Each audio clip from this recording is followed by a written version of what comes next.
Alors, les précipitations, donc c'est pas très difficile non plus, donc je vous ai mis ici la fiche, je vais vous l'envoyer, hein. Donc la précipitation, donc c'est quoi? Bah, on vous parle de gouttelettes d'eau dont le diamètre est supérieur à 100 microns. Alors un micron, c'est un micromètre, c'est un mot, c'est un raccourci de micromètre.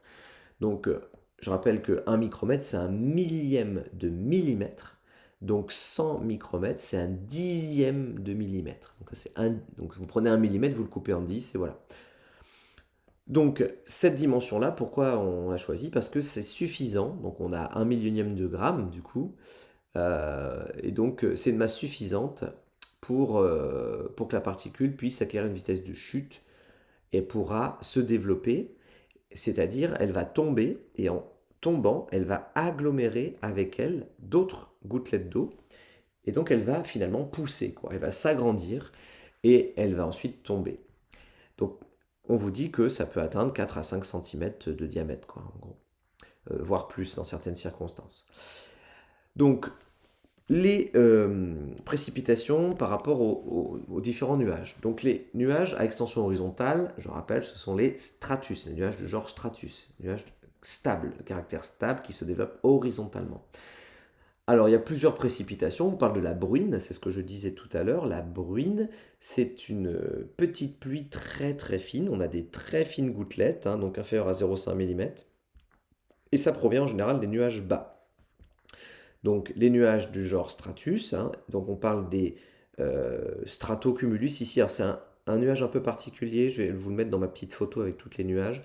Bon, c'est un nuage à faible, hein, il y a des mouvements verticaux dans ce nuage, mais faibles. C'est-à-dire il est à la fois, il se développe horizontalement, donc il a le temps d'échanger avec le monde extérieur sous forme de transfert thermique, donc il y a des transferts thermiques lors de la formation du nuage, mais on a aussi des mouvements verticaux, donc il n'est pas vraiment un stratus, il n'est pas vraiment un cumulus, il y a un peu des deux, on l'appelle le stratocumulus.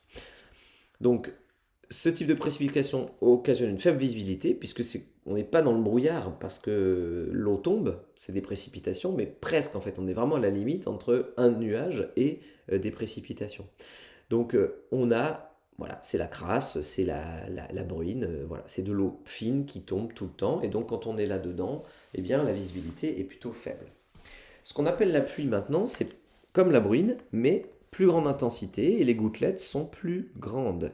Là, je parlais de gouttelettes de 1 demi-centimètre, 0,5 mm. Là, on est sur quelques millimètres.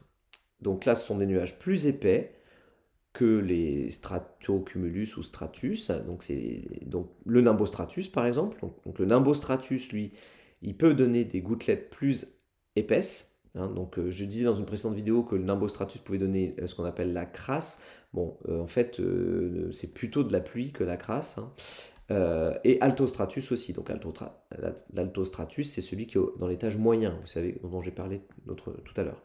Donc nimbostratus peut donner effectivement de la pluie. Donc la pluie, c'est des gouttelettes de 3-4 mm, on sait bien ce que c'est, on l'a tous vécu.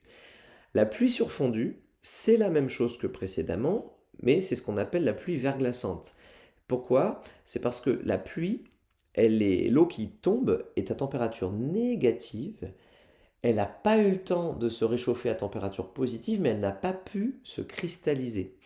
Donc ce sont des gouttelettes d'eau à température négative, elles sont instables, elles ont très envie de se solidifier, hein, de se cristalliser, et c'est ce qui va se passer dès qu'elles toucheront une surface.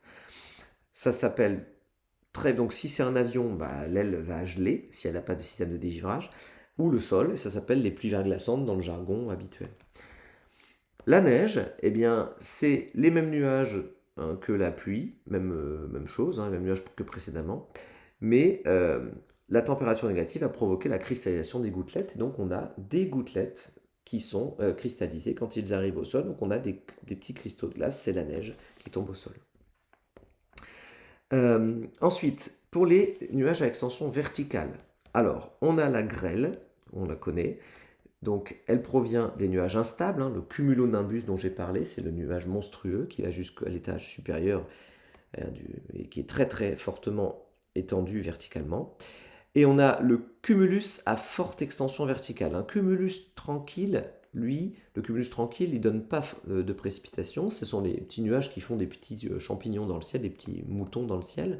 Mais on a des cumulus qui se développent de façon importante, qu'on appelle en anglais les towering cumulus. En français, on dit les cumulus congestus. C'est des cumulus qu'on poussait un peu. Et donc, ils peuvent occasionner de la grêle. Donc, les cumulonimbus et les cumulus, disons, congestus, peuvent former de la grêle. Et puis, les averses, eh bien, c'est des précipitations très, très, très intenses et brutales, courte durée. Pareil, ça vient des nuages instables, à forte extension verticale, donc les mêmes que précédemment, sauf que là, on a non pas de la grêle, hein, mais de l'eau qui a réussi à être à l'état liquide, qui est à l'état liquide et puis à l'état solide. Voilà, donc là vous avez un petit dessin de la formation de la grêle. Donc on a des petites gouttelettes d'eau, et comme on a des mouvements verticaux, en fait c'est ça qui fait qu'on peut avoir de la grêle dans les nuages instables, c'est qu'on va avoir un genre de machine à laver quoi, qui va se former, donc les gouttelettes d'eau vont accumuler d'autres gouttelettes, vont cristalliser, donc on va avoir ici un noyau de neige, ce noyau de neige redescend, il capture au passage des nouvelles gouttes, il remonte, il redescend, et, voilà. Et à un moment donné, quand il est suffisamment gros, ben, on a formé un grêlon en fait, et ce grêlon va tomber. Donc quand on a des nuages instables, donc quand on a des mouvements verticaux dans le nuage, eh bien on peut avoir formation de grêle à cause de ces mouvements de va-et-vient qui vont permettre à chaque gouttelette d'accumuler de façon importante d'autres gouttelettes et former donc des gros noyaux solides qui vont tomber. Et ça peut être vraiment des choses terribles, hein. Vous avez déjà vu certainement des grêlons de la taille d'une balle de golf, voire plus, quoi. Voilà pour la partie nuages, précipitation. On va passer donc à la dernière partie sur les vents, etc. Mais je fais ça dans une autre vidéo pour pas que ce soit trop lourd à télécharger sur le NT.